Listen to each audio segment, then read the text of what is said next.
उठाते कि ये शराबी है।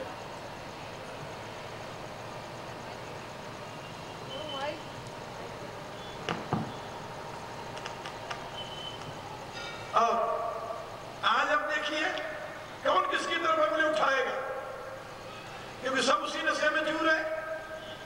जब एक दोष समाज का, समाज में बहुतायत लोगों का अभिन्न अंग बन जाए, फिर वो समाज की दृष्टि में दोष नहीं रहता, फिर एक प्रकार से वो रूटीन बन जाता है। फिर उसको पाप की दृष्टि से लोग नहीं देखते, क्योंकि वह समाज में एक अभिन्न अंग बन गया है। इसी प्रकार से दोष का निराकरण करने की वहां पर प्रवृत्ति नहीं होती। जो समाज का एक अभिन्न अंग बन गया, जो समाज की प्रतिष्ठा में स्थान पा गया। आजकल आप देखिए शराब पीने वाले समाज में एडवांस फैमिली के लोग कहे जाते हैं। स्त्रियां भी मेज पर बैठ करके पुरुषों के साथ शराब की घूट लेती है। हाँ लेती है जी, मैं जानता हूं ऐसे बहुत परिवारों को। और वो अपने आप को एडवांस कहते हैं, हम विकसित लोग हैं। और जो नहीं पीते, इस प्रकार के आचरण नहीं करते, उनको कहा जाता कि ये तो प्रतिक्रियावादी लोग, ये तो पिछड़े हुए लोग, तकियानुसी, ऑर्थोडॉक्स। एक शब्द ऑर्थोडॉक्स है, ये कम्युनिस्टों द्वारा प्रचारित किया गया है। प्रतिक्रियावादी भी शब्द कम्युनिस्टों द्वारा गढ़ा गया है भारत में। ऐसे बहुत से शब्द हैं, जैसे आजकल कम्युनल, संप्रदायवादी, ये सब ऐसे शब्द हैं जिन शब्दों का वो अर्थ भी नहीं जानते, लेकिन पूरे अर्थ में इसका प्रयोग करते हैं। क्या कहा जाए? तो रावण की सभा में जहां विभीषण ये उपदेश दे रहे हैं, वहां सब उसी मार्ग के पथिक हैं। इसलिए वहां इसको दोष रूप में नहीं स्वीकार किया जाता। तुलसीदास जी ने रावण के लिए लिखा है कि देव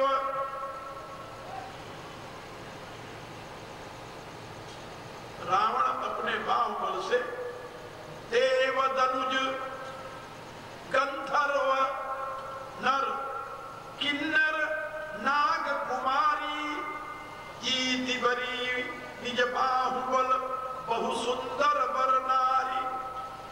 जहां का राजा इस प्रकार का शौकीन हो कि कहीं सुंदर स्त्रियां दिखाई दे, उसको उठा कर ले आता है। वहां की प्रजा संयमशील होगी क्या? क्या आया हुआ?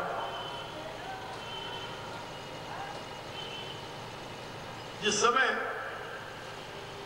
सुपुर्णखा ने अपना दुख रोया रावण के सामने, और रावण के दिमाग में कोई खास हलचल नहीं मची, तो वो जानती थी रावण के वीकनेस को।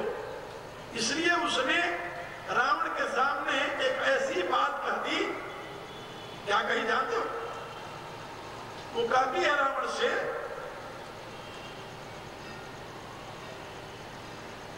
कौशले दशरथ के जाए, पुरुष सिंह बन खेल न आए, समुझ परी वही उनकी करनी, और रहित निशाचर करी है धरणी। रावण को कोई अंतर नहीं पड़ा। फिर वो कहती, जिनकर भुज बल पाई दसानन, अभय भय विचरई मुनि कानन। है कौन? वो कहती है, शोभा धाम राम असनामा।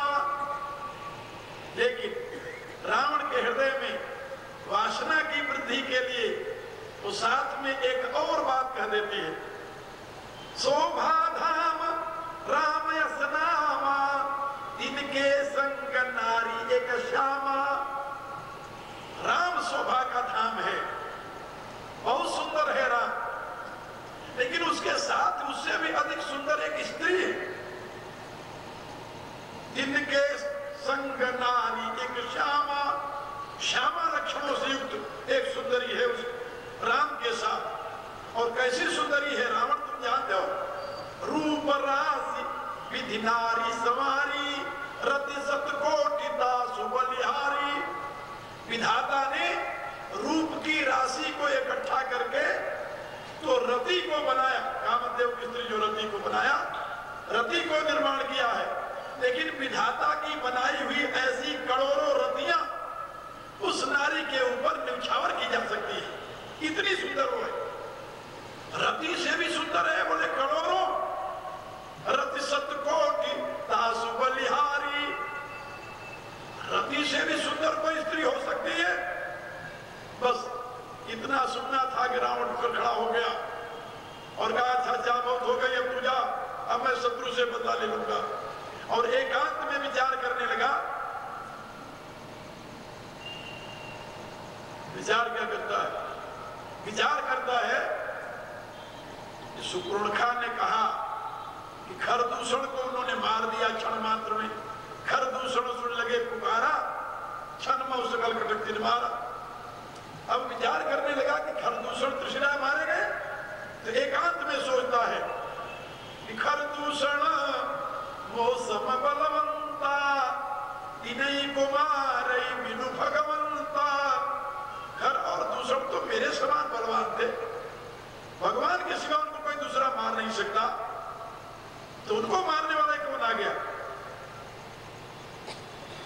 क्या कहीं ऐसा तो नहीं हुआ कि देवताओं के योजनानुसार भगवान ने अवतार ले लिया हो?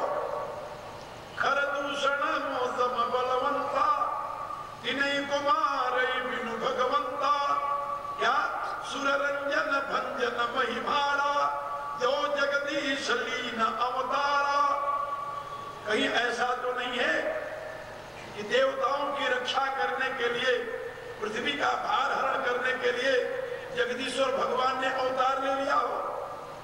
यदि ऐसा है तो मैं जाई मैं रहठ करूं प्रभु सर प्राण तजे भवतरूं। तो मैं जा करके उनसे द्वंद्व युद्ध करूंगा, उनको ललकारूंगा युद्ध के लिए, उनसे शत्रुता करूंगा और उनके बाणों से ये शरीर छूट जाएगी और मेरा मोक्ष हो जाएगा। मैं सारे पापों से मुक्त हो जाऊंगा, क्योंकि भगवान के बाण से जिसका अंत होता है वह सदगति को प्राप्त कर लेता है। तुलसीदास लिखते हैं, रघुवीर सर तीरथ शरीरन त्याग गति पे है सही। ये भगवान के बाण रूपी तीर्थ में शरीर छोड़ करके परम गति को प्राप्त कर लेंगे। तो रावण ने निश्चय किया, लेकिन एक बात उसके ध्यान में जो आई कि यदि तो भगवान हुए तो मैं उनसे जाकर ललकारूंगा, युद्ध करूंगा, और यदि भगवान नहीं हुए तो क्या फिर क्या? जो नर रूप भूप सुत को तो हरि हम नारी जी किरण दो। यदि वो राजा के कुमार है, नर रूप में कोई राजकुमार है, फिर तो मैं उनकी सुंदर स्त्री जरूर हर कर ले आऊंगा। क्योंकि मैंने बताया जो व्यक्ति वासना का गुलाम होता है वह अपने आप को संयमित नहीं रख सकता। और रावण ने वही किया।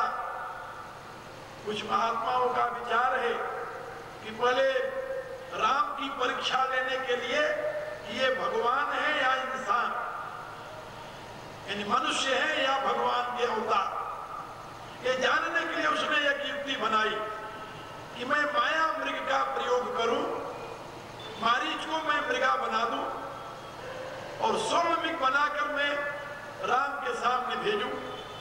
यदि तो राम भगवान हुए तब तो जान जाएंगे, क्योंकि भगवान तो सर्वज्ञ है, वो जान जाएंगे कि ये मृग माया का है और उसके पीछे वो नहीं दौड़ सकते। हाँ, यदि भगवान नहीं हुए कोई मनुष्य होगा तो सोने का मृग देख करके उसके पीछे दौड़ जाएगा, और यदि राम सोने के मृग के पीछे दौड़े फिर तो मैं जान जाऊंगा कि ये भगवान नहीं है, ये कोई मनुष्य है। क्योंकि सोने के लिए पागल होना ये भगवान का काम नहीं है, तो मनुष्य का ही काम हो सकता है। और परिणाम यही हुआ, भगवान के पास वो माया का मृग बना कर गया, लेकर के मारीच को कहा भगवान भी बड़े खिलाड़ी। तुलसीदास ने लिखा है, परम कौतुकी कृपा निकेता। भगवान बड़े खिलाड़ी हैं, परम कौतुकी हैं, बड़े ही क्रीड़ा करने वाले हैं। इसलिए उन्होंने रावण के उस चाल को सोच करके कहा कि देख भाई रावण, ये यथा माम प्रपद्यन्ते तांस तथैव भजाम्य, मेरे पास जो जिस भाव से आता है उसके साथ मैं भी वैसे व्यवहार करता हूं। तू माया का मृग मुझे देने आया है तो राजा मैं तेरे लिए भी माया की सीता बना रहा। तो भगवान राम ने सीता जी को बुलाया, कहा देवी बोले, कहा सुनऊ प्रिया व्रत रुचिर सुशीला, मैं कछु कर ललित नर लीला। हे भगवती, अब मैं कुछ ललित नर लीला करना चाहता हूं, सुंदर नर लीला करना चाहता हूं। कहा प्रभु फिर? क्या इसके लिए तुम पावक मन करऊ निवासा, जब लगी करऊ निशाचर नासा। तो जब तक मैं निशाचरों का नाश करूं तब तक तुम अग्नि में निवास करो। कहा अग्नि में निवास क्यों करूं प्रभु आपके साथ? तो सकल कथा जब राम बखानी, तो भगवान ने सारी कथा सुना दी। कथा क्या सुनाई जानते हो? वो भी मजे की बात मैं आप लोगों को बता दूं। एक ब्राह्मण ऋषि थे, हिमालय में रहते थे। उन्होंने भगवती की आराधना की, महालक्ष्मी की। महालक्ष्मी जब प्रकट हुई तो उन्होंने प्रार्थना की भगवती से कि मैं भगवती तुम्हें पुत्री रूप में चाहता, तो मेरी पुत्री बन जा। भगवती मुस्कुराई, कायो मस्त, हम तुम्हारी पुत्री बन जाएंगे। तो उनके घर में भगवती स्वयं महालक्ष्मी पुत्री के रूप में पैदा हुई। जब पैदा हुई तो ऋषि ने उसका नाम रखा वेदवती, उस पुत्री का नाम रखा वेदवती।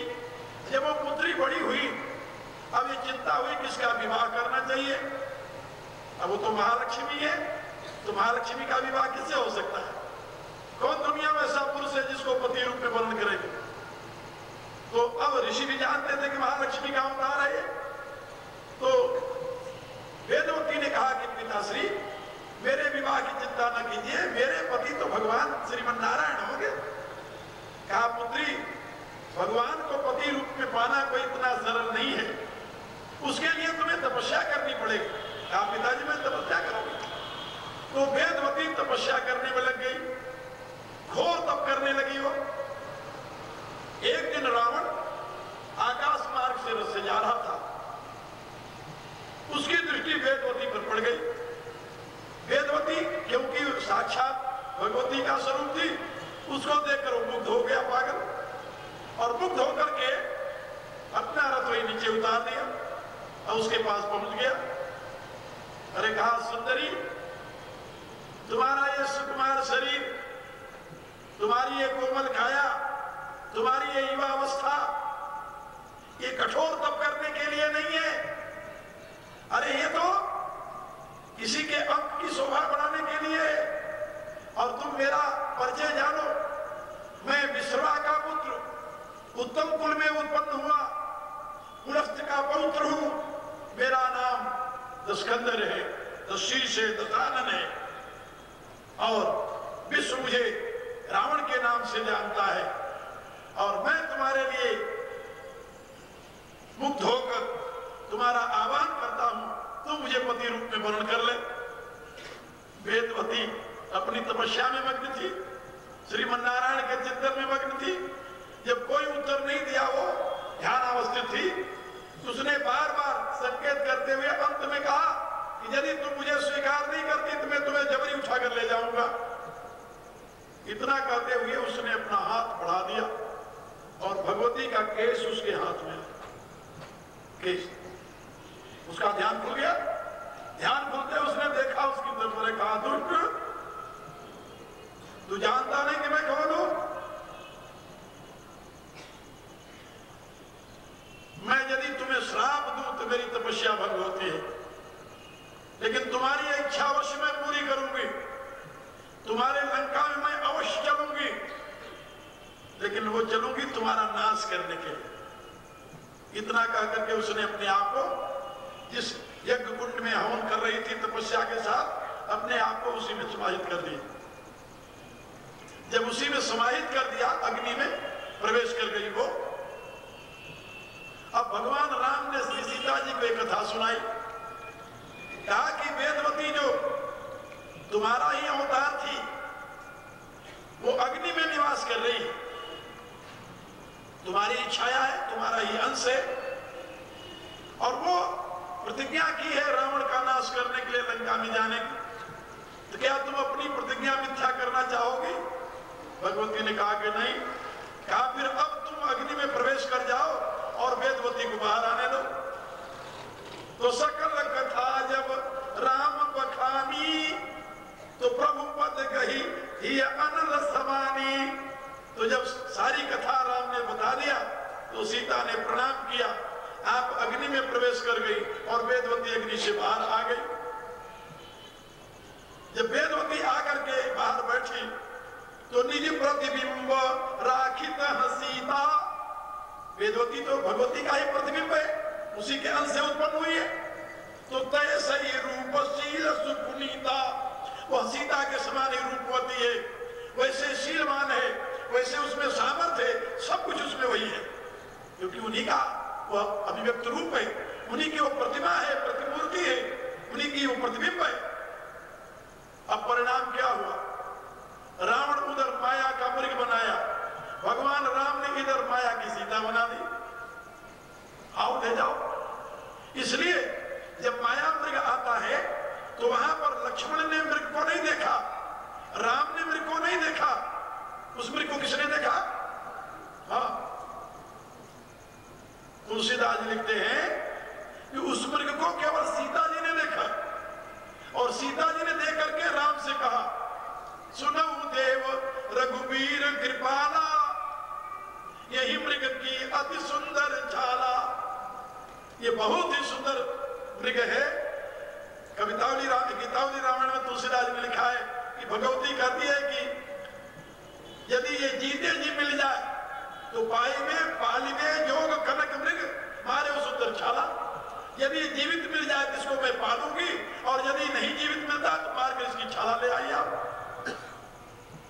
सारी योजना तो पहले से ही थी। तो रावण की उस अज्ञानता संभालते हुए, समझते हुए भगवान ने अपनी ईश्वरता नहीं दिखाई, कनक मृग के पीछे दौड़ पड़े। रावण ने समझ लिया कि ये तो मनुष्य है, भगवान भला माया के मृग को क्यों नहीं पहचानेगा। रावण राम को ठगना चाहता था, लेकिन राम ने उसे ठग लिया। ये तो आप समझते हो ना कि तुलसीदास जी का एक चौपाई है जिसमें उन्होंने लिखा है कि नीति प्रीति परमारथ स्वार्थ ये कौन राम समझान जथारथ। नीति प्रीति परमार्थ और स्वार्थ ये राम के समान यथार्थ रूप से कोई नहीं जानता। तो रावण जिस कामुकता का शिकार हुआ और जिस सीता को वो हर करके ले गया वो वेदवती थी। और मजेदार बात है कि जब सीता ने रावण के ऊपर विजय प्राप्त करने के पश्चात भगवान के सामने सीता जी आई तो भगवान जानते थे कि ये तो वेदवती है, सीता तो है नहीं है। वेदवती को यदि स्वीकार करते हैं फिर तो एक पत्नी व्रत उनका नष्ट होता है, और यदि अस्वीकार करते हैं तभी एक और समस्या खड़ी हो जाएगी कि दो सीता काट खड़ी होगी। इसलिए भगवान ने कहा कि तुम पहले अग्नि परीक्षा दो। वो जानते थे कि जब ये वेदवती अग्नि में बैठेगी तो अग्नि में बैठते अग्नि के अंदर हो जाएगी और सीता अग्नि से बाहर आ जाएगी, और ये काम कौन करेगा? अग्निदेव करेंगे। इसलिए तुलसीदास ने लिखा है अपने रामायण के लंका कांड के अंत में, जिब क्षीर सागर इंदिरा राम समर्पित आनिसो। जैसे क्षीर सागर ने इंदिरा माने लक्ष्मी को नारायण को समर्पित किया था, ऐसे ही अग्निदेव सीता को ला करके राम के हवाले कर देते हैं। तो फिर वो वेदवती का क्या बना? जानते हो क्या बना? अब वेदवती देवकी ने प्रार्थना किया कि प्रभु मेरा क्या बनेगा, मैंने तो तपस्या की है आपको पति रूप में पाने के लिए, और आप मेरे साथ ही क्या कर रहे हैं। भगवान ने कहा देवी अब मैं तुम्हें वरदान देता हूं, तुम जाओ मृतलोक में, हिमालय की तलहटी में वहां रहकर तपस्या करो। कलयुग में तुम्हें लोग वैष्णवी देवी के नाम से पूजेंगे, तुम्हारी उपासना करेंगे, और कलयुग के अंत में जब मेरा कल्कि अवतार होगा, उस अवतार के समय मैं तुमसे विवाह करूंगा, तुम पद्मावती रूप में वहां पर जन्म लोगे, तुम्हारी एक आकांक्षा तब पूरी होगी, इस राम के रूप में कांक्षा पूरी नहीं हो सकती, और परिणाम वही होने वाला है। आप लोग जो वैष्णव देवी की यात्रा करने जाते हैं, ये वही वेदवती है जो रावण का विनाश करने के लिए लंका में गई थी, और जो रावण का विनाश करके राम के कार्य की सिद्धि करके इसी हिमालय में आकर तप कर रही थी। जहां तप करती थी वो मूल स्थान है, उसको माता पिंडिया कहते हैं, जम्मू से काफी दूर है, उधमपुर के बगल में। मैं वहां रहा हूं, गया हूं, वहां से आकर फिर वो भूमा देवी में रही, वहां से फिर यहाँ गुफा में जाकर के विराजमान है, जिसको आज वैष्णव देवी के नाम से लोग जानते हैं। तो मैं आप लोगों को ये बता रहा था कि वह राक्षस समाज जहां विषय के प्रवाह में आबद्ध होकर के रावण ऐसा व्यक्ति अपने सारे समाज के विनाश के गर्त में डाल दिया, केवल एक वासना का शिकार होकर के। उस समाज को नैतिकता का उपदेश देना, उस समाज को काम क्रोध लोभ से बचने की सीख देना, क्या आप समझते हो उपयोगी है? क्या विभीषण नहीं जानते थे? जानते थे, जानते हुए भी उन्होंने वो संदेश दिया। क्यों दिया? इसलिए दिया कि संत का काम है तुम मानो तब भी, ना मानो तब भी तुम्हारे हित की बात कहना, ये संत स्वभाव है। परोपकार वचन मन काया, संत सहज स्वभाव खगराया। मन से, वचन से, कर्म से सदैव परोपकार करना ये संत का सहज धर्म है, और विभीषण संत हैं, इसलिए वो रावण को सीख देते हुए समझाते हैं कि काम क्रोध मद लोभ सब नाथ नरक के पंथ। हे नाथ, काम क्रोध मद लोभ ये चारों नरक के रास्ते हैं। पहले तो तीन ही बताया था, काम क्रोध और लोभ, ये मद बीच में कहां से आ गया? तुलसीदास जी ने कहा कि विभीषण ने मद इसलिए जोड़ दिया कि उसमें जितने वहां बैठे थे संपत्ति पान करके मद में मदांध थे, और मदांधता को जगाने के लिए उन्होंने, उनको हिलाने के लिए यहाँ पर काम क्रोध लोभ के साथ मद भी जोड़ दिया कि काम क्रोध मद लोभ सब नाथ नरक के पंथ। ये तो आप लोग जानते हो कि मदांध व्यक्ति जो है, मद में जो होता है, कई प्रकार का मद होता है, धन मद, बल मद, विद्या मद, राज मद, कई प्रकार का मद होता है। और रावण के दरबार में तो सारे मद से लोग मदांध थे, एक ही मद थोड़ी था वहां। इसलिए उनको सजग करते हुए संत विभीषण समझा रहे हैं, काम क्रोध मद लोभ सब नाथ नरक के पंथ। ये सारे नरक माने दुख के रास्ते हैं। नरक का कंसेप्ट जो हमारे यहाँ दर्शन शास्त्र में है, ये पुराणों का नरक अलग है। वहां तो नरक एक लोक है जहां लोग जाते हैं, जिसमें डाल दिया जाता, अनेक प्रकार की यातनाएं सहते हैं। पुराणों में नरक का स्वरूप अलग वर्णन है। दर्शन शास्त्र की दृष्टि से स्वर्ग और नरक की व्याख्या भिन्न है। नरक किसे कहते हैं? मनुष्य से नीचे की योनियों। आपको एक बात और जानकर आश्चर्य हो कि चारों वेदों में नरक शब्द नहीं है। कहीं, चारों वेदों कहीं भी नरक शब्द नहीं है। एक जगह नारक शब्द आया है, नारक, लेकिन मनुष्य के पतन पर उसकी क्या दुर्गति होती है, इसका उल्लेख वेद में है। वेद क्या कहता है इस विषय में? वेद कहता है असूर्या नाम ते लोका अंधेन तमसावृता तांस्ते प्रत्याविगच्छन्ति एक जात योजना। मैंने अपने ब्रह्म विद्या विज्ञान नामक पुस्तक में इस मंत्र की विस्तार के साथ व्याख्या की है और समझाया है कि असूर्या नाम ते लोका, ते असूर्या नाम लोका अंधेन तमसावृता तांस्ते प्रत्याविगच्छन्ति ये प्रत्या तांस्ते अविगच्छन्ति एक जब आत्महनोजना।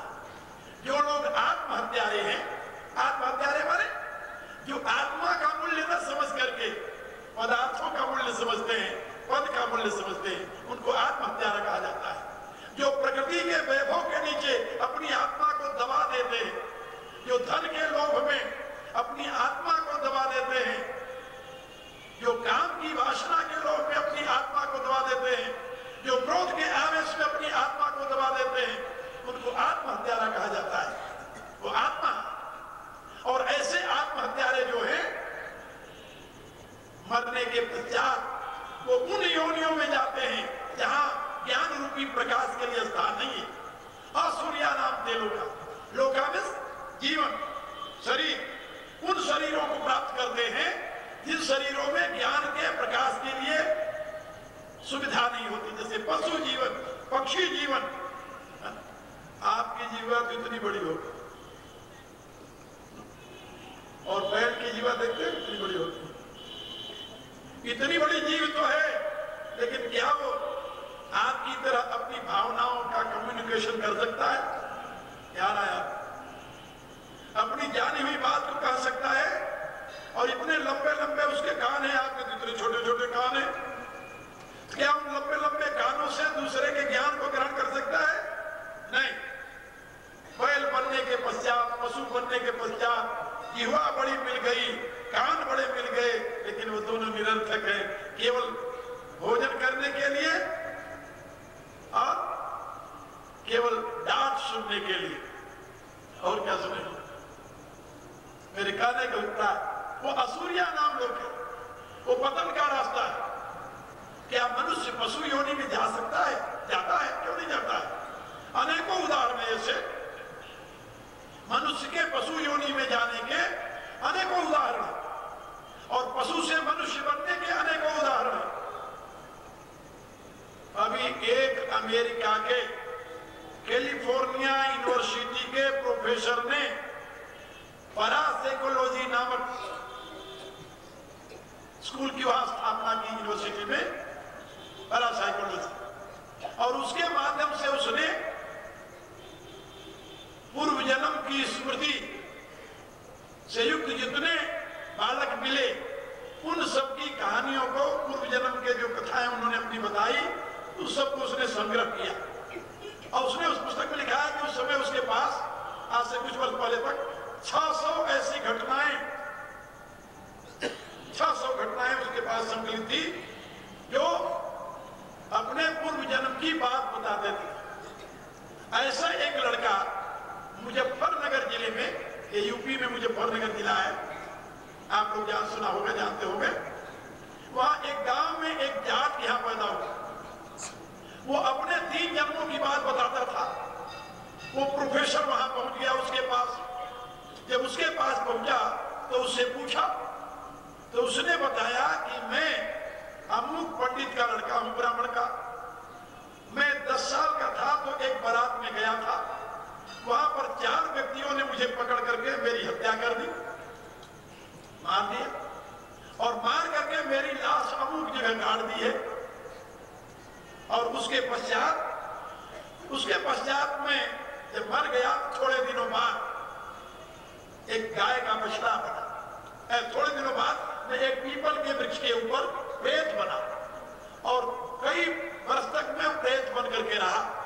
उसके बाद में मैं एक गाय का बछड़ा बना, और गाय का बछड़ा हुआ तो थोड़े महीने बाद मैं मर गया, और फिर मैं यहाँ आकर पैदा हुआ हूँ। अब इस बात की सच्चाई को जानने के लिए वो प्रोफेसर उस लड़के को लेकर पहले गया कि बता किस जगह तू पेड़ पर भूत था, तो ले जाकर पीपल का पेड़ दिखाया। अच्छा तुम ये बताओ कि तुम्हारी लाश को कहाँ गाड़ा था तुम्हें मार करके? वो लड़का लेकर के उस स्थान पर पहुंच गया और इस घटना को हुए 10-12 वर्ष हो गए थे और ये घटना